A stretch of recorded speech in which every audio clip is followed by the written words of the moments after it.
ቪክቶር ዮኬሬስ ብቃቱን ማሳየት አለበት። በባለፈው የውድድር ዓመት በብዙ መጠበቅ አርሰናልን የተቀላቀለው ዮኬሬስ ጥቂት ሙገሳን ሲያስተናግድ ብዙ ትችት ደግሞ ተሰንዝሮበታል። የእርሱን ምርጥ አጥቂነት የሚጠራጠሩ የአርሰናል ደጋፊዎችም ጥቂት አይደሉም። ታዲያ በዚህ የውድድር ዓመት ከዮኬሬስ ብዙ ይጠበቃል። ይህ ተጫዋች በቀጣዩ ዓመት ምርጥ ብቃቱን ያሳየን ይሆን? ምርጥ ብቃቱንስ ለማሳየት ምን ነገሮችን ማሻሻል አለበት? ይህንን ጉዳይ በዛሬው ፕሮግራማችን ላይ እንመለከተዋለን። ሰላም አድማጮች፣ እንዴት ናችሁ? እግዚአብሔር ይመስገን እኔ በጣም ደህና ነኝ። የምትገኙት አራዳ ሜዳ ኦፊሻል የዩቲዩብ ገጻችን ላይ ነው። ለቻናሉ አዲስ ከሆናችሁ ቻናሉን ሰብስክራይብ በማድረግና የደውል ምልክቷን በመጫን የቻናላችን ቤተሰቦች እንድትሆኑ የአክብሮት ግብዣችን ነው። እንዲሁም ደግሞ ዩቲዩብ ፕሮግራሙን ለበርካታ ተመልካቾች እንዲያደርሰው የእናንተ በብዛት ላይክ ማድረግ እጅግ በጣም ይጠቅመናል። ስለዚህ ሁላችሁም ይህንን ቪዲዮ ላይክ በማድረግ እንድትጀምሩት በአክብሮት ጠይቃለሁ። የአራዳ ሜዳ ኮሜንታተር ተስፋ ወርቅ ሉል ሰገድ አብሬያችሁ ቆይታ አደርጋለሁ። ፈጣሪ ፈቅዶ በሌላ ፕሮግራም ከእናንተ ጋር ተገናኘን። በዚህኛው ፕሮግራማችን ላይ ደግሞ ስለ ቪክቶር ዮኬሬስ የተለያዩ ነጥቦችን የምናነሳ ይሆናል ማለት ነው። ይህ አዲስ የውድድር ዘመን ትላንትና አርሰናል ማንቸስተር ሲቲን በኮሚኒቲ ሺልድ ባሸነፈበት ጨዋታ ላይ ከተጀመረ በኋላ አሁን የአርሰናል ደጋፊዎች እንዲሁም ደግሞ የፕሪሚየር ሊጉ ተመልካቾች አንድ ጉዳይን በጉጉት ይጠብቃሉ። ይኸውም ደግሞ ቪክቶር ዮኬሬስ ወደ ምርጥ ብቃቱ ይመለሳል ወይ፣ በጎል አስቆጣሪነቱ በዚህ በአዲስ የውድድር ዘመን እንመለከተዋለን ወይ የሚለው ጉዳይ በርካታ የእግር ኳስ ተመልካቾችንና ደጋፊዎችን የሚያነጋግር ጉዳይ ሆኗል። እንግዲህ አርሰናል ከፒየር ኤመሪክ ኦባሜያንግ መልቀቅ በኋላ ፒውር የሚባል የ9 ቁጥር ተጫዋች የለውም የሚሉ በጣም ብዙ በርካታ ጥያቄዎችና መከራከሪያ ርዕሶች ነበሩ። በእርግጥ ያው ኦባሜያንግም በነበረባቸው ጊዜያት ጥሩ ነገሮችን አሳልፈዋል እንጂ እንደውም ብዙዎች እንደሚናገሩት ከሮቢን ቫን ፐርሲ በኋላ አርሰናል ሁነኛ የ9 ቁጥር ተጫዋች አላገኘም ፒየር ኤመሪክ ኦባሜያንግ ለአርሰናል እስከሚፈርም ድረስ የሚሉ በርካታ ጥያቄዎችን ያነሱ ነበረ። እንደምታስታውሱት ቫን ፐርሲ በ2011-12 የውድድር ዘመን ለአርሰናል የመጨረሻ ሲዝኑን ባሳለፈበት የውድድር ዓመት 30 ጎሎችን አስቆጥሮ ነው በፕሪሚየር ሊጉ ከአርሰናል ጋር የተለያየው። ጎል አስቆጣሪ ተጫዋች ስንል በዓመት በተለይ በፕሪሚየር ሊግ 20 እና ከዛ በላይ ጎሎችን ልክ እንደነ ኤርሊንግ ሃላንድ እንደነ ሃሪኬን ጎሎችን ማስቆጠር የሚችል ተጫዋች ማለታችን እንደሆነ በደንብ መረዳት ያስፈልጋል። ታዲያ አርሰናል አጥቂ ያስፈልገዋል ሲባል ከቆየ በኋላ አርሰናል ቪክቶር ዮኬሬስን በባለፈው ዓመት ክረምት ነበረ ከስፖርቲንግ ማስፈረም የቻለው። ታዲያ ተጫዋቹ በባለፈው ዓመት እንደመጣ በአንድ ጊዜ ክሊክ ለማድረግ ጥቂት ጊዜያት ፈጅቶበት ነበረ። በአጠቃላይ 21 ጎሎችን ተጫዋቹ ማስቆጠር ችሏል በአርሰናል የውድድር ዓመት። እንደ መጀመሪያ የውድድር ዓመት ውስጥ ትመለከቱት በጣም ጥሩ ጅምር ነው። በተለይ በፕሪሚየር ሊጉ 36 ጨዋታዎች ላይ ተሰልፈው ተጫውቷል። 14 ጎል አስቆጥሮ 1 አሲስት አድርጓል። በቻምፒየንስ ሊግ 13 ጨዋታዎች ላይ ተሰልፈው ተጫውቶ 5 ጎልና 1 አሲስት አስመዝግቧል። በዶሜስቲክ ውድድሮች በኤፍኤ ካፕ፣ ካራቦ ካፕ እንደማለት ነው። በእነዚህ ውድድሮች ላይ ደግሞ 5 ጨዋታዎችን አድርጎ 2 ጎልና 1 አሲስት ማድረግ ችሏል። በተለይ በኤፍኤ ካፕ አርሰናል ባደረገው ከሳውዛምፕተን ጋር ባደረገውና በተሸነፈበት ጨዋታ ላይ ጎል እንዳስቆጠረ እናስታውሳለን። እንደዚሁ ደግሞ አርሰናል በካራቦ ካፕ ቼልሲን በገጠመበትና ባሸነፈበት ጨዋታ ላይ እንደዚሁ ጎል አስቆጥሮ እንደነበር እናስታውሳለን። በአጠቃላይ 54 ጨዋታዎችን በአርሰናል ያደረገ ሲሆን በ54 ጨዋታ 21 ጎሎችንና 3 አሲስቶችን ማስመዝገብ ችሏል። እንደ መጀመሪያ በጥቅሉ ካየነው ጥሩ ቁጥር ነው ያስመዘገበው ብለን መናገር እንችላለን። 21 ጎል በመጀመሪያ ሲዝን ማስቆጠር በጣም ጥሩ የሚባል ቁጥር ነው። ነገር ግን ደግሞ በተለይ ቪክቶር ዮኬሬስ ላይ ምን አይነት ጥያቄዎች ይነሳሉ? ተጫዋቹ ወጥ ብቃት ያሳያል ወይ? ቪክቶር ዮኬሬስ በወጥ ብቃት በየሳምንቱ ልክ እንደነ ኤርሊንግ ሃላንድ ጎሎችን የሚያስቆጥር ተጫዋች ነው ወይ የሚሉ ጥያቄዎች የተነሱበት ተጫዋች ነው በባለፈው የውድድር ዓመት እንጂ 21 ጎል አስቆጥሮ መጨረሱ መጥፎ የሚባል ቁጥር አይደለም። እንደውም አዳዲስ ከፈረሙ አጥቂዎች ስንመለከት ለምሳሌ በባለፈው ሲዝን በተለያዩ ክለቦች በተለይ ፕሪሚየር ሊጉ ላይ የፈረሙ አጥቂዎች አሉ። እነ ቮልተማደን አይተናል፣ ቤንያሚን ሼሽኮን ተመልክተናል፣ ዦአዎ ፔድሮን ተመልክተናል እና የራሳቸው ቁጥር አስመዝግበዋል እነዚህ ተጫዋቾች በጎል ማስቆጠር ላይ። ቪክቶር ዮኬሬስም 14 ጎል በፕሪሚየር ሊጉ አስቆጥሮ በአጠቃላይ ውድድር ደግሞ 21 ጎሎችን ማስቆጠር የቻለ ተጫዋች ነው። ግን ደግሞ እንደውም በዚህ ክረምት ምን ሲባል ነበር? አርሰናል አልቫሬዝን ለማምጣት በሚያደርገው ጥረት ቪክተር ዩኬሬስን ለአትሌቲኮ ማድሪድ ሊሰጥ ይችላል የሚሉ ዘገባዎች ሲወጡ ነበር። ይሄን ታማኝ የመረጃ ምንጮች ናቸው ሲዘግቡ የነበሩት። እነ ቶክ ስፖርት እነ ቲኤንቲ ስፖርት ሳይቀሩ ይህንን መረጃ በተደጋጋሚ ጊዜ ሲዘግቡት ተመልክተናል። ምናልባት አርሰናል አሁን ባለው የውድድር ዓመት ከቪክተር ዩኬሬስ ማግኘት የሚፈልገውን ነገር ማግኘት የማይችል ከሆነ ምናልባት ተጫዋቹ ከአርሰናል የሚለቅበት እድል በዛኛው ክረምት እጅግ በጣም ሰፊ ሊሆን ይችላል። የአርሰናል ደጋፊዎች የሚወዱት ተጫዋች ነው። እኔ ለምን ቪክተር ዩኬሬስን ይወዱታል የአርሰናል ደጋፊዎች ብለን ካልን ሁለት ምክንያቶችን ማንሳት እንችላለን። የመጀመሪያው ገና አርሰናልን ሳይቀላቀል የአርሰናል ደጋፊዎች ልብ ውስጥ ገብቷል። ገና ለአርሰናል አንድ ጨዋታ ሳያደርግ ገና የአርሰናልን ማሊያ ለብሶ ሜዳ ገብቶ ኳስ ሳይነካ ዩኬሬስ የአርሰናል ደጋፊዎችን ልብ አሸንፏል። ብዙ የአርሰናል ደጋፊዎች ይህን ተጫዋች የሚወዱት በዚህ ምክንያት ነው። ካስታወሳችሁ በባለፈው ዓመት ከስፖርቲንግ ወደ አርሰናል ለመዘዋወር በነበረው ፕሮሰስ ውስጥ ቪክተር ዩኬሬስ ወደ አርሰናል ለመምጣት ብዙ ዋጋ ከፍሏል። ደሞዙን መቀነስ ነበረበት ወደ አርሰናል ለመምጣት። ወኪሉ ማግኘት የሚጠበቅበት ክፍያ ነበረ፣ እሱን እንዳያገኝ መሆን ነበረበት ዩኬሬስ ወደ አርሰናል ለመምጣት። ከስፖርቲንግ ሰዎች ጋር ግጭት ውስጥ መግባት ነበረበት ወደ አርሰናል ለመምጣት። ሌሎች ፈላጊ ክለቦች ነበሩ እንደ ማንቸስተር ዩናይትድ ያሉ ክለቦች። ዩኬሬስ ግን እኔ የምፈልገው አርሰናልን ብቻ ነው ብሎ በመናገሩ ምክንያት የአርሰናል ደጋፊዎች ገና ለአርሰናል ፊርማውን ሳያኖር ቀለባቸው ውስጥ የገባና የወደዱት ተጫዋች ነው። ሁለተኛ ደግሞ አርሰናል ለዓመታት የ9 ቁጥር ተጫዋች ሲጠብቅ ስለነበረ በጣም በጉጉት ጨራሽ የሆነ ጎል ፖሸር የሆነ ተጫዋች አርሰናል ይፈልግ ስለነበረ የአርሰናል ደጋፊዎች በብዙ መጠበቅ በብዙ ጉጉት ውስጥ ያገኙት ተጫዋች ስለሆነ ቪክተር ዩኬሬስን እጅግ በጣም አብዝተው የሚወዱት በዚህ ምክንያት ነው። ነገሩ ግን ቪክተር ዩኬሬስን በዛ መንገድ የአርሰናል ደጋፊዎች ቢወዱትም አንዳንድ የአርሰናል ደጋፊዎች ግን ቅሬታ ያቀረቡበት ተጫዋች መሆኑን አንዘነጋም። አንዳንድ ጨዋታዎች ላይ በቃ ቪክተር ዩኬሬስ ኳስ ለመንካት ሲቸገር፣ ሜዳ ላይ በየጨዋታው ጎሎችን ለማስቆጠር ሲቸገር እንደነበረ ተመልክተናል። እንደውም አርቴታ ካይ ሃቨርትዝ ወደ ሜዳ ከተመለሰለት በኋላ ከጉዳት አገግሞ በትላልቅ ጨዋታዎች ላይ ሁሉ ካይ ሃቨርትዝን ሜዳ ላይ ሲያጫውተው ተመልክተናል። አርሰናል ከማንቸስተር ሲቲ ጋር በተጫወተበት ጊዜ ካይ ሃቨርትዝን ሲያስጀምረው ተመልክተናል። ምንም እንኳን አርሰናል በዛ ጨዋታ ላይ ቢሸነፍም ቻምፒየንስ ሊግ ፋይናል ላይ ወደ ሜዳ ሲገባ የተመለከትነው ቪክተር ዩኬሬስን አልነበረም። በቋሚነት ሃቨርትዝን ነው ሲጀምር ያየ ነው።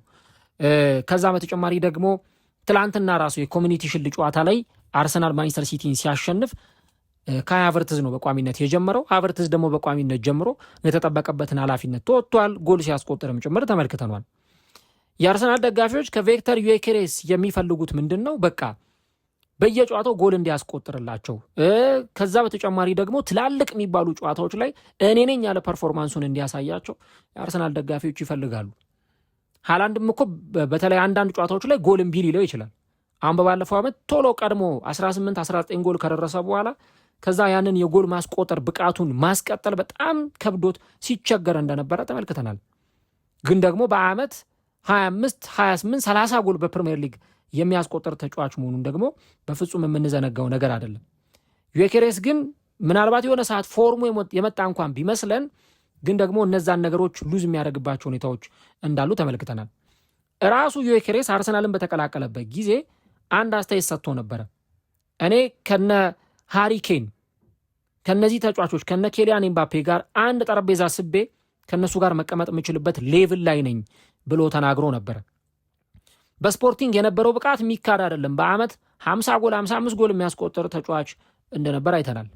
ግን ደግሞ በአርሰናል ቤት ያን ነገር አድርጎታል ወይ ያን ነገር ተግባራዊ አድርጎታል ወይ የሚል ጥያቄ ካነሳን ጥያቄ ምልክት ውስጥ የሚገቡ ነገሮች ይኖራሉ። አንዳንድ ጨዋታዎች አሉ የዩኬሬስን ምርጥ ብቃት የተመለከትንበት። ለምሳሌ አርሰናል እዛው ሰሜን ለንደን ከሜዳ ውጭ ቶተናምን የገጠመበት ጨዋታ ላይ ዩኬሬስ ምርጥ ብቃቱን አሳይቶናል። አርሰናል አትሌቲኮ ማድሪድን ባሸነፈበት የቻምፒየንስ ሊግ የሊግ ፌዝ ላይ በተገናኙበት ጊዜ ያሳየንን ምርጥ ፐርፎርማንስ አይተናል። ጎሎችን በማስቆጠር ሂደት ዩኬሬስ ምርጥ ብቃቱን ሜዳ ላይ በማሳየት አኳያ አንዳንድ ጨዋታዎችን ሰሌክት አድርገን መጥቀስ እንችላለን። ግን ዓመቱን ሙሉ ደግሞ ወጥ ብቃት አልነበረውም እና እንደውም አርቴታ ተጫዋቹ በደንብ እየተሻሻለ እንደሆነ ወደዛ ሞቲቭ እየመጣለት እንደሆነና መጀመሪያ የተጫዋቹ ስነ ልቦና በዛ መንገድ እችላለሁ አደርገዋለሁ የሚለው ነገር ከመጣ ሌላው ነገር ትርፍ እንደሆነ አርቴታ ሲናገር ነበር። ዋናው መመለስ ያለበት ተጫዋቹ በደንብ አዳፕት ማድረግ አንዳንዶች ደግሞ ምን ይላሉ? በቃ ኳስ ሊትራሊ ነው የሚነፍጉት የአርሰናል ተጫዋቾች ኳስ ይነፍጉታል፣ ኳስ አያቀብሉትም። በዚህ ምክንያት ቪክተር ዩኬሬስ ኳስን ማቀበል ባለመቻላቸው ምክንያት የአርሰናል ተጫዋቾች ኳስ ማቀበል ባለመቻላቸው ምክንያት በጣም ተቸግሯል የሚሉ ብዙ ነጥቦችን ሲያነሱ ነበረ። በእርግጥ የማይካደው ነገር እንደ ኤርሊንግ ሃላንድና እንደ ቪክተር ዩኬሬስ ታይፕ ያላቸው ተጫዋቾች እንደነዚህ አይነት ተጫዋቾች በጣም ዴሊቨሪ ይፈልጋሉ እና እንደውም ከቡካዮ ሳካ ጋር ተገባብቶ መጫወት እንዳልቻሉ ሲነገር ቆይቷል። ግን ኦደጋርድ በተለይ ከጉዳት አገግሞ ከተመለሰ በኋላ ሃቨርትዝ ከጉዳት ከተመለሰ በኋላ ከዩኬሬስ ጋር በጣም ጥሩ መናበብ፣ ጥሩ ሜዳ ላይ ኮምቢኔሽን ፈጥረው እንደነበረ ተመልክተናል። ዩኬሬስ በባለፈው ሲዝን ምን ጥሩ ነገሮች ነበሩት፣ እነዛን እንዴት ማስቀጠል ይችላል፣ ከዛ ምርጥ ብቃቱን ለማግኘት ደግሞ ምን ነገሮችን ማሻሻል አለበት የሚለውን ነገር መመልከት ያስፈልጋል። የመጀመሪያው ተጫዋቹ በዚህኛውም ሲዝን ማጠናከር ያለበት አሁን ያለው ኳሊቲ አካላዊ ጉልበቱና ፍጥነቱ ነው። ዩኬሬስ በሁለት በሶስት ተከላካዮችን መሃል ቢቆም ራሱ በፊዚካሊቲ ረገድ ማሸነፍ የሚችል የፊዚካል ፕሬዘንስ ያለው ተጫዋች ነው። ተከላካዮችን በኃይል ገፍቶ ማሸነፍ ይችላል። ከዚህ በተጨማሪ ደግሞ በቀጥታ ጠንካራ ኳሶችን መምታት የሚችል ተጫዋች ነው። በተለይ አካላዊ ጉልበቱን ስንመለከት አምና አርሰናል ቶተናምን ከሜዳ ውጭ 4 ጎል አስቆጥሮ ባሸነፈበት ጨዋታ ላይ እንደምታስታውሱት አንድ የቶተናም ተጫዋች ነበረ፣ ምናልባት ቤርግቫል ወይ ደግሞ የሆነ ተጫዋች ይመስለኛል ባለሳሳትና ተጫዋቹን በቃ አጠገብ ለአጠገብ ተያይዘው ነበረ፣ ግን በፊዚካል ረገድ አሸንፎት ያንን ጎል ማስቆጠር ችሏል። እና ይሄን የፊዚካል ጥንካሬውን ቪክተር ዩኬሬስ ማስቀጠል አለበት ብዬ አስባለሁ። በባለፈው ዓመት የነበረው የቪክተር ዩኬሬስ አንዱ ትልቁ ጥንካሬ ይሄ ነው። ከዛ ውጭ ደግሞ ከኳስ ውጭ የሚያደርገው እንቅስቃሴ ብዙ አልተወራለትም እንጂ የቪክተር ዩኬሬስ ሌላኛው ኳሊቲው ነበረ። አርሰናል በኤምሬትስ ከማንቸስተር ሲቲ ጋር 1-1 በተለያየበት ጨዋታ ማርቲኔሊ ያችን ጎል ሲያስቆጥር ቪክተር ዩኬሬስ ኦፍሳይድ ላለመግባት ኦንሳይድ ውስጥ ለመቆም ያደረገው ጥረት ከኳስ ውጭ ኦፍሳይድ ትራፕ ውስጥ ላለመግባት ያደረገው ጥረት የማርቲኔሊ ጎል ኦፍሳይድ ተብሎ እንዳይሻር ያደረገበት ሞመንት ነበረ። ከኳስ ውጭ የሚያደርጋቸው እንቅስቃሴዎች በጣም አስደናቂ ናቸው። ከተከላካይ ጀርባ የሚያደርጋቸው ሩጫዎች የአርሰናል ተጫዋቾች ብዙ አይመለከቱትም ወይ ደግሞ አይተውት ኳስ ለመስጠት አይደፍሩም እንጂ ከተከላካይ ጀርባ ለመሮጥ በጀርባው ምልክት እያሳየ የሚሮጥባቸው አሯሯጦች እጅግ በጣም አስደናቂዎች ናቸው እና ከተከላካይ ጀርባ የሚሮጠው አሯሯጥ በፊዚካሊቲ ረገድ ተከላካዮችን የሚያሸንፍበት መንገድ በጣም አስደናቂ ነው። ከዛ ውጪ ፈጣንና ገዳይ ጨራሽ ነው። በሁለቱም እግሮቹ ማስቆጠር ይችላል። በግራውም በቀኝ እግሩም ማስቆጠር ይችላል። በጠባብ አንግሎች ውስጥ የሚያገኛቸውን ኳሶችም ማስቆጠር የሚችል ተጫዋች ነው። ይሄ ደግሞ የቪክተር ዩኬሬስ ሌላኛው ኳሊቲው ነው። ከዛ ውጪ ግብ ጠባቂዎችንና ተከላካዮችን በደንብ ፕረስ ማድረግ ይችላል። ይሄ የቪክተር ዩኬሬስ በጣም ጠንካራ የሆነው ኳሊቲው ነው። ተከላካዮችን ፕረስ ማድረግ፣ ግብ ጠባቂዎችን ፕረስ ማድረግ፣ በዛ ውስጥ ለስህተት ተጋላጭ እንዲሆኑ ማድረግና ጎሎችን ማስቆጠር የቪክተር ዩኬሬስ በጣም ጥሩ የሆነ ኳሊቲው ነው። ይህንም በባለፈው ሲዝን ተመልክተናል። ከዛ ውጭ ግን ምንድን ነው ማሻሻል ያለበት ቪክተር ዩኬሬስ የሚሉትን ነገሮች ስናይ 3 ወይም 4 ነገሮችን ልናነሳ እንችላለን። የመጀመሪያው ለግብ ጀርባውን ሰጥቶ የሚጫወትበት ሂደት ነው። በተለይ በ2 በ3 ተከላካዮች ማርክ በሚደረግበት ጊዜ በጣም ዝግት አድርገው የሚከላከሉ ተከላካዮች ወይም ደግሞ ብሎ ብሎክ የሚጫወቱ ቡድኖች ሲኖሩ ዩኬሬስ ከ2 ከ3 ተከላካዮች መሃል ነው የምታገኙት።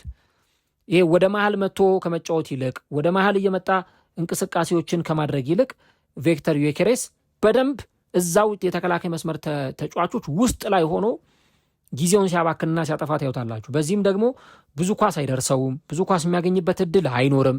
ያ ደግሞ ለቪክተር ዩኬሬስ ጎል የሚያስቆጥርበትን እድል እጅግ በጣም ሲቀንስበት ተመልክተናል። ቪክተር ዩኬሬስ ይሄ ታርጌት ማን የምትሉት አይነት ተጫዋች ነው። በቃ ታርጌት የሚደረግ ተጫዋች ነው። በ2 በ3 ተጫዋች ማርክ የሚደረግ ከዛ በኋላ እሱን መፈናፈኛ ማሳጣት የተጋጣሚ ቡድኖች አንዱ ትልቁ የቤት ስራ ነው። ዩኬሬስን በ2 በ3 ተጫዋቾች መሃል ማስቆም የሚቻል ከሆነ በምንም አይነት መንገድ የተሻሉ ነገሮችን ማድረግ ይችላል። ያንን በእነዚህ ቡድኖች ቪክተር ዩኬሬስ ላይ ሲያደርጉ እንደነበረ ተመልክተናል እና አሁንስ ቀጣይ በሚመጣው ጊዜ ቪክተር ዩኬሬስ የጎል እድሎች እንዲፈጠሩለት እና ኢቭን እሱ ራሱ ጎሎችን እንዲያስቆጥር በደንብ እነዚህን ነገሮች ማድረግ ይኖርበታል የሚል እምነት አለኝ። ስለዚህ በአርሰናል በኩል የቪክተር ዩኬሬስ ጉዳይ በዚህ መንገድ የሚነሳ ነው። በእርግጥ አሁን ተለያዩ ጉዳዮች ጋር ተያይዞ ቪክተር ዩኬሬስን የሚያነሱ ብዙ ሰዎች አሉ። በእርግጥ እናነሳዋለን ወደ በኋላ ላይ እና አንደኛውም በዚህ መንገድ የምንመለከተው ጉዳይ ይሆናል ማለት ነው የቪክተር ዩኬሬስ። ሁለተኛ የአየር ላይ ኳስ አጨራረስ ክፍተቶች ናቸው። በተለይ ቪክተር ዩኬሬስ የአየር ላይ ኳሶችን የመጨረስ ድክመት አለበት። 1 ሜትር ከ87 የሚረዝም ተጫዋች ነው፣ ግን ብዙ ጊዜ የአየር ላይ ኳሶችን የተጠቀመ ጎሎችን ሲያስቆጥር አንመለከትም። ይህን የአየር ላይ ኳስ ላይ ደግሞ ያለውን ክፍተት ተጫዋቹ ማስተካከል አለበት። እንዳለው ቁመት ርዝመት፣ እንዳለው ፊዚካሊቲ በደንብ አየር ላይ ኳሶችን እየዘለለ ጎሎችን እንዲያስቆጥር የሚጠበቅበት ተጫዋች ይሆናል። ሶስተኛው ደግሞ በተለይ የፓሲንግ ሪቴንሽኑ ኳሶችን በሚያጣበት ጊዜ ልክ ኳሶች ወደሱ ሲመጡ የሚያቀበላቸው አጫጭር ኳሶች የተበላሹ ሲሆኑ እንመለከታለን። የፊት መስመር ላይ የነበረው ጥምረት በአንድም በሌላም ምክንያት ልክ ያልነበረባቸው ጨዋታዎች ነበሩ። ከነ ቡካዮ ሳካ ከነ ማርቲኔሊ፣ እንደውም ማርቲኔሊ ሲገባ ይሻሏል ይመስለኛል ዩኬሬስ። ተናቦ የመጫወት አይነት ክፍተቶች ነበሩ። ዩኬሬስ ልክ ኳሶች ሲደርሱት በተከላካዮች ማርክ ይደረጋል። ከዛ የሚያቀብላቸው አጫጭር ፓሶች ወይም ደግሞ ኳሶቹ የቪክተር ዩኬሬስ ሲበላሹ ተመልክተናል። የቡድን ተጫዋች እንዲሆን የሚያቀብላቸው ኳሶችም ላይ በደንብ መስራት አለበት። አራተኛውና የመጨረሻው ደግሞ በጣም በተጨናነቀ ሳጥን ውስጥ መጫወት፣ በጣም ክራውድድ በሆነ በሁለት በሶስት ተከላካዮች ማርክ በሚደረግበት ሰዓት ላይ የመንቀሳቀስ ብቃቱን ማሳደግ አለበት። ቦታዎች እያቀያየረ ወደ ግራ ወደ ቀኝ እየወጣ ወደ መሀል እየመጣ መጫወት አለበት እና አርቴታ እንደውም ሃቨርትዝም ብዙ ጊዜ ሜዳ ላይ የሚያሰልፈው ከዩኬሬስ ማግኘት የሚፈልገውን ነገር አንዳንድ ነገሮች ማግኘት ስለማይችል ነውና ይህንን ጉዳይ በደንብ መመልከት ያስፈልጋል አድማጮቻችን። እናም እነዚህ በጠቀስኳቸው ከላይ በዘረዘርኳቸው ነገሮች ላይ ቪክተር ዩኬሬስ ራሱን የሚያሻሽል ከሆነ በጣም የተሳካ ሲዝንን ደግሞ በአርሰናል ማሳለፍ የሚችልባቸው ሁኔታዎች ይኖራሉ። የአርሰናል የፊት መስመር ጎሎችን እንዲያመርት በተደጋጋሚ ጊዜ ጎሎችን እንዲያስቆጥር አርቴታም ይፈልጋል፣ የኮቺንግ ስታፉም ደጋፊዎቹም ይፈልጋሉ። አርሰናል በባለፈው ሲዝን የላቀ የጎል ማስቆጠር ብቃት ያሳየው የፕሪሚየር ሊግ ዋንጫን ሲያሸንፍ የተመለከት ነው።